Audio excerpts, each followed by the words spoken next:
સીતારામ બધાયની જય શ્રી કૃષ્ણ, જય માતાજી, જય વસરાજ. સ્વાગત છે તમારા નવા બ્લોગમાં. પાકતા ને જ ને બગડે છે, ઠંડી પડે છે. વાં એક પાક્યો, આપણાથી તો અપડાઈએ નહીં, હાથને જ પૂગતો મારો તો. તો હાવ નાનકડ્યા હે એ પાકે ગયો, હાવ ઝીરીક જેવડા જોવો હોય તો બીજા પોપિયા પાકે. ડાયરેક્ટ મિત્રો તાજા તાજા પોપિયા ઝાડવામાંથી ઉતારે ને જો અમુક પોપિયામાં બી નીકળે, અમુકમાં નથી નીકળતા.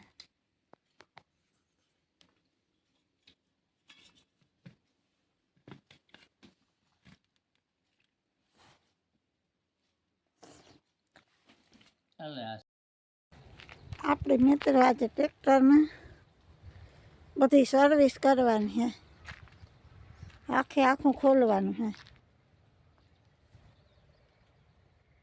તો એટલું ખોલ્યું, આ બધું એનો સામાન ને પાના ને બધું પીડ્યા હાથ ધરા.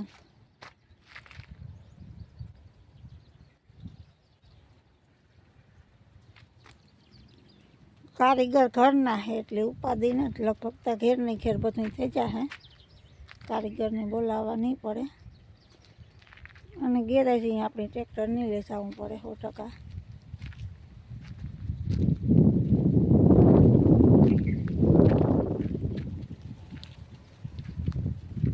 સામાન લઈ આવે ને તો આમાં નવા બધું બેરિંગો બદલાઈ જાય. જ્યાં આપણે બેરિંગ છે એ બદલાવાના હા.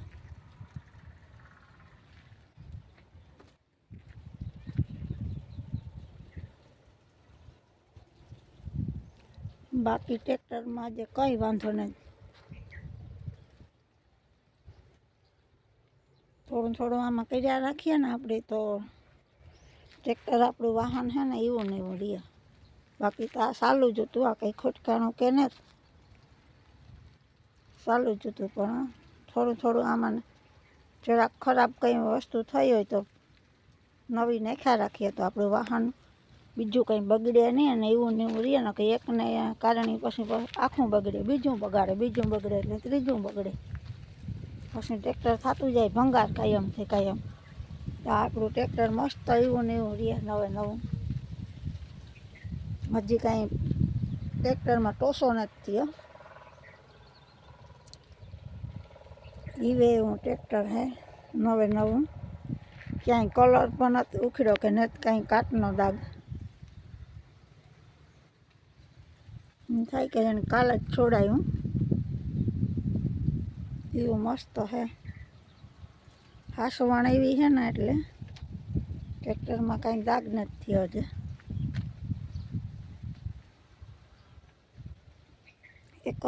એક જ હાથથી પાછું હાલે અને એટલી હાસવણ છે એટલે વાંધો ન આવે. વાહન આપણું ટકે સારું, નકર પાછું તરત ભંગાર થઈ જાય. તો આપણી સામાન લેવા ગયા હે, લઈ આવે એટલે પાછું ફિટિંગ થઈ જાય.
Yeah.